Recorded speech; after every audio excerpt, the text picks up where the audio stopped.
Terima kasih Mbak. Yang suara merdu dan khasnya ini. Kita awali dengan ucapan Assalamualaikum warahmatullahi wabarakatuh. Hamdan syukurillah sholatan kami adalah sholatan taman wa ala sholati wa la haula wa la quwwata illa billah.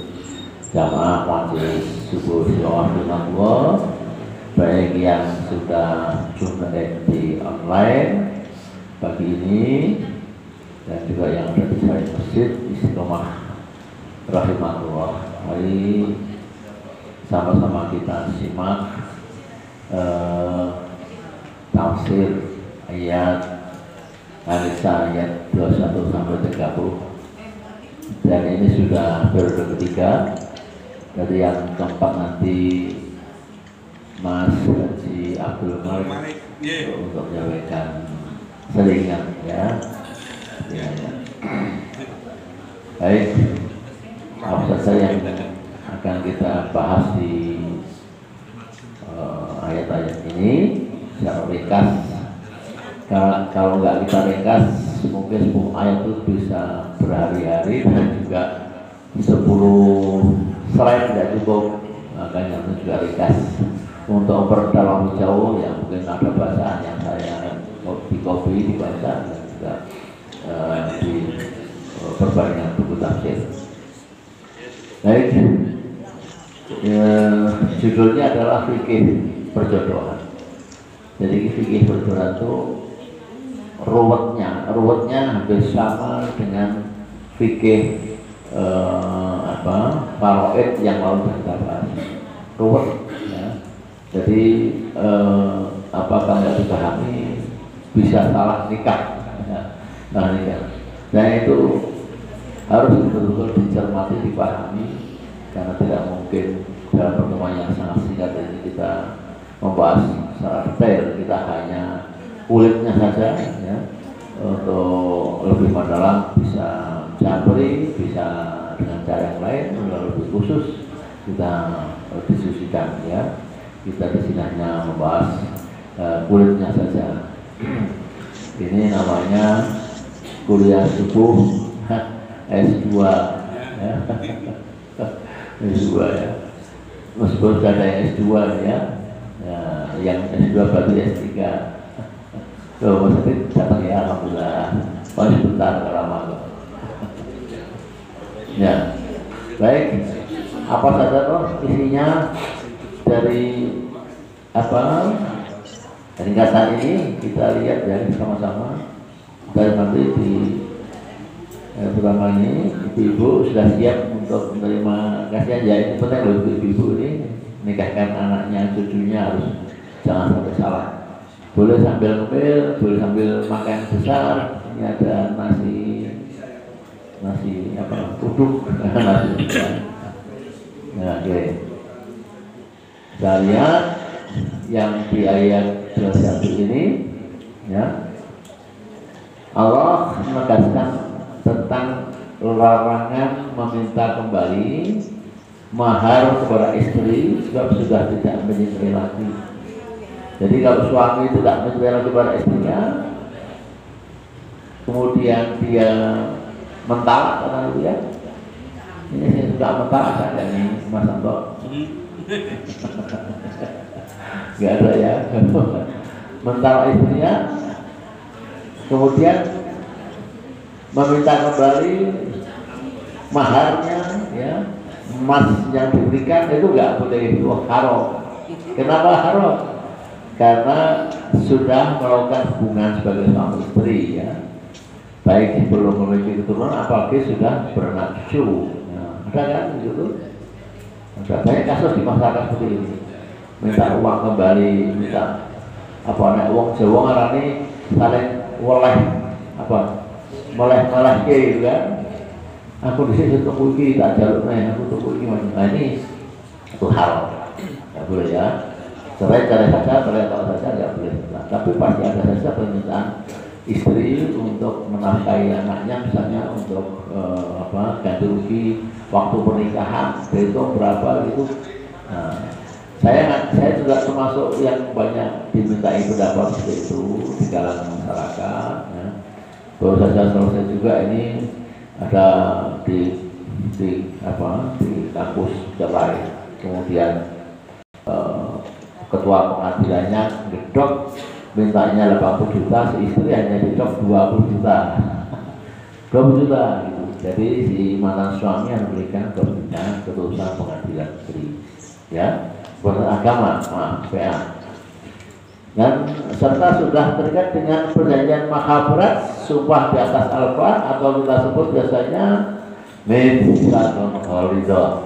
Mitsaqul Ghalidha itu adalah sumpah berat, hanya 3 kali dalam Quran disebutkan, yaitu ketika Nabi manusia dipilih sebagai Nabi sudah itu Mitsaqul Ghalidha, dan ketika anak manusia nikah itu juga Mitsaqul Ghalidha. Dan yang ketiga ketika Bani Israel setelah bebas dari kerajaan Fir'aun kemudian di bawah Bukit Tur di Mesir untuk disumpah, itu nanti juga Mitsaqul Ghalidha ya. Itu kira-kira ya yang pertama, ayat pertama ini Mitsaqul Ghalidha. Kita perhatikan untuk ayat berikutnya ya, di ayat 22, wa tansu manakaha abakum minan nisa'i ila ma qad salafah. Jadi ini Allah menegaskan adanya larangan ya menikahi wanita-wanita yang sudah dinikahi bapaknya atau ayahnya. Karena di zaman dulu dua terjadi ya, di zaman jahiliyah. Maka Quran turun itu memberikan penegasan meskipun seorang istri itu sudah cerai sama bapaknya, anaknya itu nggak boleh menikah lagi itu, ya, nggak boleh ya. Jika di masa ini ada fenomena seperti itu, maka Allah murka, dianggap perbuatan busuk dan menyisihkan. Nah, sekitar kita banyak terjadi itu. Saya menyaksikan sendiri. Sekitar kita banyak terjadi seperti itu. Model pernikahan betul model kan non muslim. Yang saya lihat adalah non-muslim ya. Jadi ketika suami istri ini nikah, sudah punya anak, sudah dia cerai ya, cerai, bapaknya ibunya cerai, dan ibunya ini ternyata nikah lagi anaknya sama anaknya. Ada terjadi di istilah kita tuh ada, maka nggak boleh ya. Islam datang, Quran datang untuk melarang hal-hal seperti itu, nggak boleh. Jadi meskipun istrinya sudah pisah cerai sama bapaknya, nggak boleh anak itu mewarisi terus melanjutkan pernikahan, itu nggak boleh, haram ya. Dia Islam begitu. Ya, yang ayat 22 kemudian yang ayat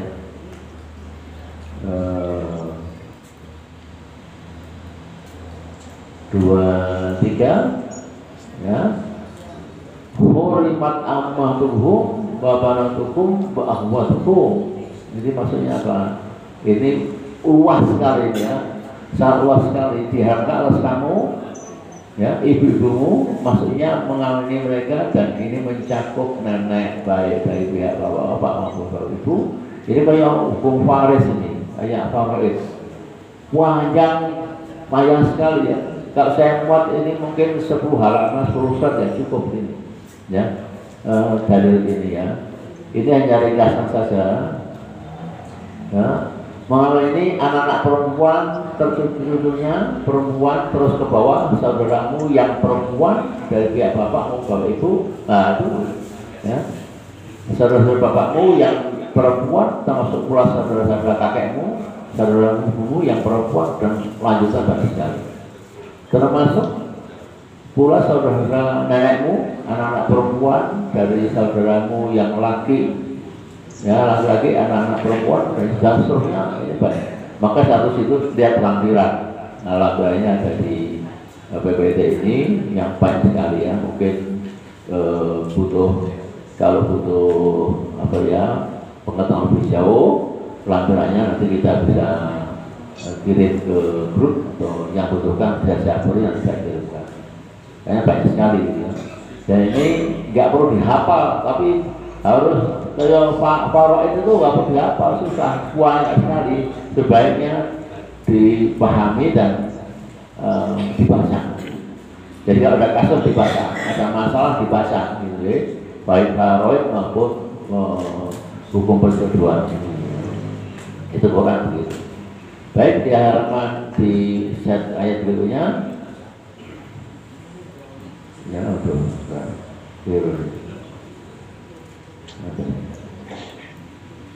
Ya, di ayat 24 diharapkan bagimu ya wa musnatu minan nisa'i ila ma malakat aymanku. Maksudnya ayat ini Allah menghalalkan bagimu wanita yang bersuami,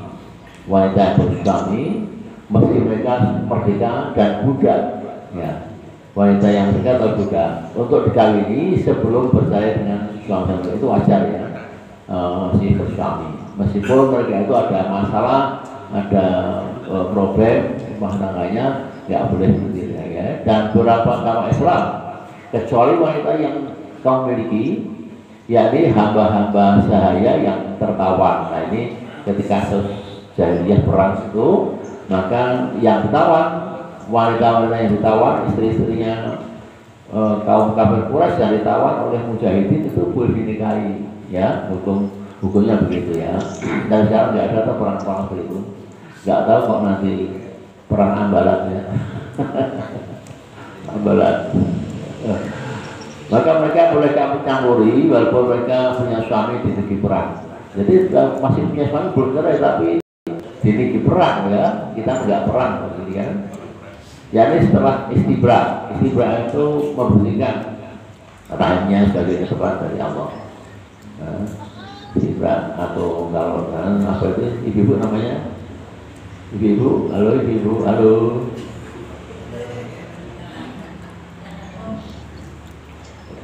Suami cerai sama istrinya, kemudian istri itu boleh nikah lagi kalau sudah apa?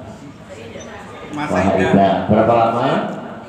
3 bulan atau setelah melahirkan. Iya, 3 kali haid ya. 3 bulan. Itu orang-orang apa? Orang-orang di barat sana pernah terjadi kasus seperti itu kan? Ya, Pak, baca di media sosial ya. Ketika terjadi kasus ini anak siapa bingung, nah, maka kedokteran memanggil orang ahli Islam, ini masih anaknya siapa gitu, masih anak siapa gitu. Karena rahimnya itu belum suci, belum bersih gitu kan, nggak boleh. Ya. Quran betul ada sebelum pengetahuan ini ada, pengetahuan sudah ada, tapi Quran sudah ada sebelumnya. Baik, kemudian di ayat 25 ya. Pamalan yang tadi minkum taulan itu berarti sedikit ya. Berikan keluasan barang siapa di antara kamu orang-orang merdeka yang tidak cukup, sedikit itu tidak cukup ekonominya ya, taulan. Yang kihal musanatul mukminat. Jadi orang laki-laki yang ekonominya pas-pasan, mungkin nganggur gitu ya, nggak kerja, pengen nikah, nah, gimana? Ya. Ekonominya untuk mengawini wanita merdeka lagi beriman, ia boleh mengawini wanita yang beriman dari budak-budak yang kamu miliki. Ini maksudnya apa nih? Budak-budak yang dimiliki, ya istilahnya istilah Quran budak di sini ya, kita paham ya. Allah memulai keimananmu sebagaimana kamu adalah dari sebagian yang lain, karena itu kawinlah mereka dengan seizin wali mereka dan belilah mas kawin mereka menurut yang patuh ya. Mas kawin itu kan sadar sifat boleh ya, sepakat saat sholat ya masuk besok itu Quran kalau mau kena misalnya gitu ya, sholat itu cukup untuk mas kawin. Uang 5.000 boleh, 10.000 boleh, 100.000 boleh, yang penting itu ada tandanya. Islam begitu. Namun budak-budak yang kita miliki itu harus izin walinya. Siapa walinya? Ya orang misalnya gini, kita punya perusahaan, kemudian punya pembantu banyak gitu ya, pembantu banyak. Itu istilah sekarang budak. Karena pembantu-pembantu itu mau kita nikahi, kita harus izin pada orang tuanya. Nah, yang mempekerjakan kita di situ siapa? Ya, itu maksudnya begitu. Nah, kemudian di ayat 26 Allah hendak menerangkan padamu syariat-syariat agamamu dan kepentingan dirimu dan memimpin kepada sunnah-sunnah. Artinya Allah itu bukan syariat yang dibuat Allah, itu syariat juga untuk para nabi, para rasul, kan? Ya. Yuridullahu yubayyina lakum wa yahdikum sunnah yang diberikan para nabi rasul di qablikum, maksudnya para nabi rasul, ya. Wa yatuba alaikum. Jadi ketika dulu nabi rasul itu juga ada sunnah-sunnah yang dibuatkan Allah, yang diperintahkan Allah melalui wahyu, dan itu juga berlaku untuk kita semuanya. Ini maksudnya begitu, ya, agar kita paham mana yang haram dan mana yang halal, sehingga kita mengikuti mereka serta menerima tobatnya. Jadi tobatnya orang-orang yang pernah melakukan kesalahan karena melanggar syariat, Allah menerima tobatnya, membawa kamu kembali dari perbuatan maksiatmu selama ini kepada mentaatinya. Jadi orang yang menyalahi syariat, Allah masih berikan kesempatan untuk bertobat. Itu intinya ayat ini, ya.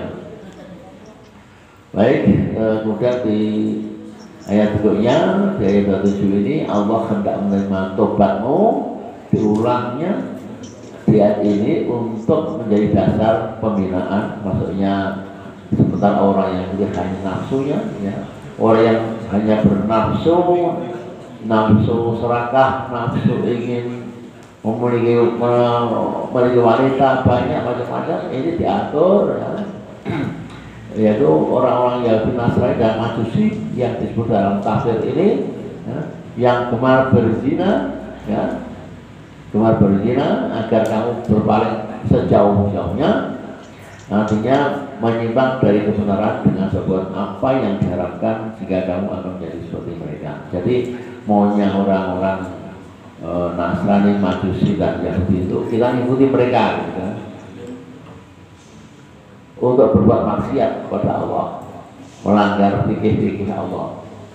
Agar apa? Agar kita bisa menerka ke neraka, gitu kan. Nah, itulah Islam datang untuk membentengi akidah kita, anak-anak kita, gitu, agar selamat dari bahaya api neraka. Kemudian di